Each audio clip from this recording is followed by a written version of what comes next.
Are you having trouble controlling your plane? Then stick around. In this video, I'll be going over how to set your controls for Microsoft Flight Simulator. Go to the options screen from the menu, then find control options. We're going to start with camera settings. I've set my controls to the little knob hat switch on the top of the joystick.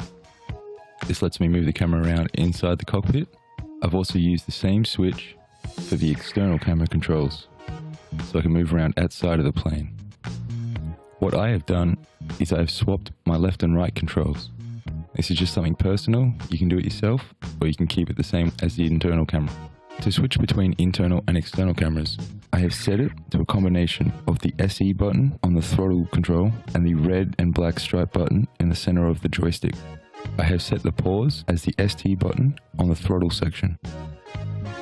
These controls are the most important of all, and are the primary surface controls. This is what's going to let you fly the plane. Moving the joystick left and right rolls the aircraft left and right. Pulling the joystick back and pushing forward adjusts the pitch of the aircraft. The rudder, however, is set to the buttons on the back of the throttle. This controls the yaw of the plane. Just be careful, because too much can cause the plane to roll uncontrollably. This one kind of speaks for itself. The throttle is set to the throttle, and this configuration won't work with turboprops or jets that have reverse throttle. Brakes have been set to the top button on the right side of the throttle. These will be used to bring the plane to a stop after landing.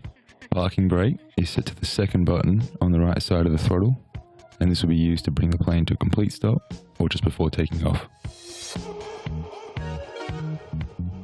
The landing gear button has been assigned to the third button on the right side of the throttle, and this will just bring the landing gear up and down. Trim is used to point the nose of the aircraft up or down in order to reduce the amount of input you need on the joystick. This has been set to the top and front buttons of the joystick, where the top button pitches the plane up and the front button pitches the plane down. Flaps have been set to the buttons on the front of the throttle, just next to the rudder controls. The top button will retract flaps or bring them up. The bottom button will extend flaps or bring them down. And that's it. If you enjoyed the video, please leave a like and subscribe to be notified of future videos. If you have any suggestions or have some of your own control setting tips, leave them in the comments section down below.